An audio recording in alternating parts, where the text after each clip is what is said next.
Okay, this is long overdue, but a certain someone decided to try and say that ranch dressing is basic, and I'm not here for that as someone who is an avid fan of ranch.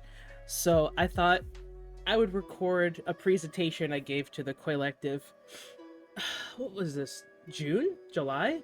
So it's been a couple months, but this was my first presentation I made, kind of just explaining the greatness that is ranch. Because a lot of people, like Shinri, are in denial, and that's okay, but I'm here to educate and here to provide information as to why some people should try it. So, I'm gonna start very basic, like, tell you what it is, even give you some lore. Did you know ranch has lore, Shinri? Probably not. Whatever. There's also some research. Ranch just didn't show up for nothing. There's some research to it too. And then, of course, why bother? Which is the most important part, in my opinion. But we'll get there in due time. So let us begin. So, I'm sure many people are from SEA out of the country and have no idea what this argument's about. What is ranch dressing? I'm so glad you asked. So this is a American salad dressing. Usually contains certain ingredients like buttermilk, salt, garlic, onion, mustard.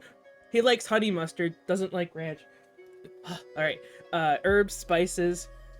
The base is usually like a mayonnaise or another oil, like a vegetable oil. Sometimes they use sour cream or yogurt as a replacement, and it is considered one of the best-selling dressings since 1992. Best-selling, used as a dip, flavoring for chips, as we were talking, like for example, chicken nuggets, things like that. 40% of people surveyed in 2018 consider ranch the best dressing. It took over Italian dressing as the most popular. Some of going back a little bit, the herbs and spices they talked about are like chives, parsley, dill, pepper, mustard seed. Anyway, I digress. Now I will tell you about the ranch lore because I think that's the most important part. So, the greatness of ranch is all thanks to a man named Steve Henson who was an Alaskan plumber, and he moved to Alaska with his wife to try and make a living, just kind of settle in. But he kind of noticed the day by day was kind of getting, really boring, really uninteresting, and the coworkers weren't really having a good time. He wanted to find a way to make the coworkers happy, to give them something different. So he brought some ranch dressing to lunch one day, and it was a huge success. Many people wanted, the recipe, wanted more, wanted some information. So he took that and went, oh, maybe I should, sell this or introduce this to more people. Maybe I can make a living off of this. Maybe more people can find some joy from it. So him and his wife moved to California, and they bought a place called the Sweetwater Ranch in 1956, known today as Hidden Valley Ranch.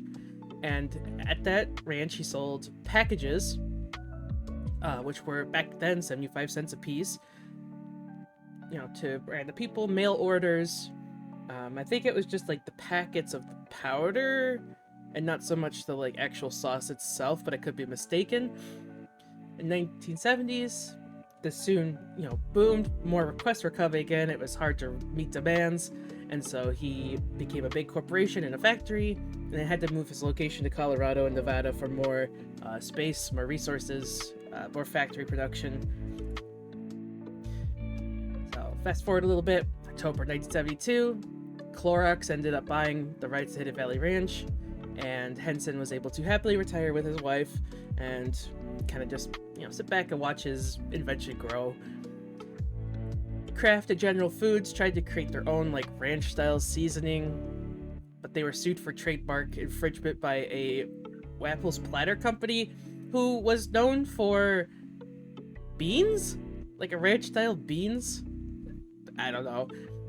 They ended up being in favor of Waples Platter, so beans are powerful, all-being food. But this also brought the fact that whether other companies had the right to make ranch products and to, flourish from this idea and basically take ideas from this. Clorox ended up making some changes to the ranch recipe, so they found some like cheaper alternatives to milk instead of buttermilk, and then tried to make a non-refrigerated formulation, which is why you can see like bottles of ranch on the shelves, things like that, or like those to-go packets. So there's some research done on ranch, to my surprise as well. So one of the studies that I looked at was about longer shelf life, and so the study is about Greek style yogurt as a potential replacement for buttermilk, or for this study it was about the yogurt acid whey, or yaw, and they wanted to see whether it would increase shelf life and not really change the taste over time or like ruin anything. So they did a consumer sensory study. They had them like review the taste, texture, color, and then 6 months follow up, compared it to the original. So also, in 6 months, tasted it, evaluated the texture, color, things like that. They did find that it was an optimal replacement, increased shelf life, reduced the cost, had some good water retention, so it didn't get really like liquidy or anything. It kind of stayed in its ranchy consistency. Some of the limitations I'm trying to remember were, I think one of the big ones was that there wasn't really a good comparison, and they didn't really test it further than 6 months, so it's really unclear how well it would do shelf life wise. The other study is about kids loving ranch dressing. Gotta start them young, right? So the study in particular was looking at concerns with diet quality and what children were eating. There weren't enough vegetables, in their diet, especially in restaurants. A lot of the kids' meals don't really have a lot of options for vegetables, except for, you might see like French fries. The study was saying that the vast majority, like 86% of meal combinations from restaurants, have calories way above standards, 66% above sodium standards, and then 47% above fat standards. Out of what was it, 1,600 combinations, only 12 are considered to be good for the kid. So for this study, they were saying, how are ways we can bring in vegetables into kids' meals at restaurants, try to get them to eat it more. So they looked at a within subject study of 19 families, so they brought kids in, and the only appetizer they were offered was carrots with ranch. Phew. Results showed that the average intake of carrots increased when the carrots with ranch was only presented. Mind blown. Now, I'm sure people are saying, well, ranch has nothing to do with this study. It does.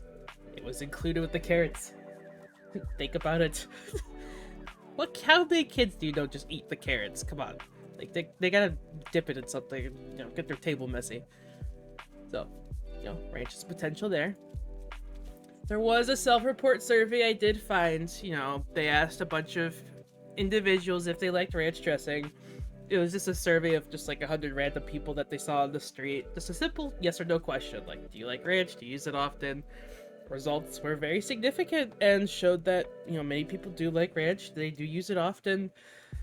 There's rumors that there's limitations, that supposedly the researcher answered all of the surveys on their own, but, they refused to answer any of those questions when I tried to reach out, so I'm still pretty confident that this is a valid study, but I'm hoping that, they'll maybe replicate it in the future with some more samples, or maybe, I don't know. Be interesting to see this happen again. Now, I'm sure you're still asking, well, why do I bother? Shinri said ranch is basic, so why should I bother going for it? It's got many reasons. Multi-purpose use, it's a dressing, it's a dip, it's an ingredient. It can reduce spice. Some people are sensitive to spicy foods and need more idle breaks, so ranch can help, reduce that spice and kind of coat the stomach a bit. Just saying. Just a great overall feeling, ranch is just, it's a happy dip food thing, and has plenty of health benefits. It's not confirmed, but I hear plenty from people that it has health benefits. I've heard some people use it for like, moisturizing skin, things like that. There's so many potentials out there. And it may be an item of potential world domination, but that's a pending study that I'm working on. There's some limitations, and I've taken time to research ways to counteract them. So, dairy's in the ingredients. Some people are lactose intolerant, some people are vegan, so dairy might not be an option, but there's alternatives. So Hidden Valley Ranch has a vegan one now, which is good. There's other recipes online for vegan ranch as well. Another limitation, like I said before, some people from SEA, so they don't have this, they've never heard of it. You could buy it online. There's recipes. You could get the packets and just kind of make it yourself at home. There's different resources out there. And of course, some people have said they've tried it, they don't like it, it's an acquired taste. There's a simple alternative to that. Just develop one. Just develop an acquired taste. Just lock yourself in a room with a bottle of ranch and carrots, like the kids. And I bet you within 2 weeks, you'll see yourself really taking in the appreciation that is ranch and no longer seeing it as just a basic sauce. Here are my resources.